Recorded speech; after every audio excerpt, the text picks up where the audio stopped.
За бид хэдэн явсаар агаад Харанга аймгийн Захир сумын 2 лам дээр ирж ийн. Одоо эндээс ингээд тэр хаалгаараа дээшээ цаашаа яваад 7 км орчим явж байгаад юу яд юм бэ? Нөө 2 лам дээр очт юм байна. Тэгээд дээшээ машин явдаг гэсэн, алхаж явж болдог гэсэн. Тэгээд яг яаж явахаасаа шалтгаалж байгаа л машин явах уу, юунд явах уу, алхаа явах уу гэд бид ярилцж байна.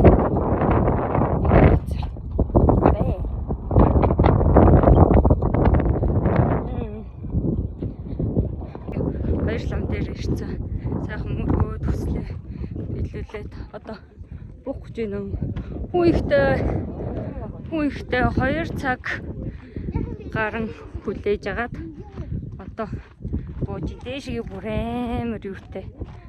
Дээшээ бүр амар зам амар байт юм бэ. Ийм гоё гас.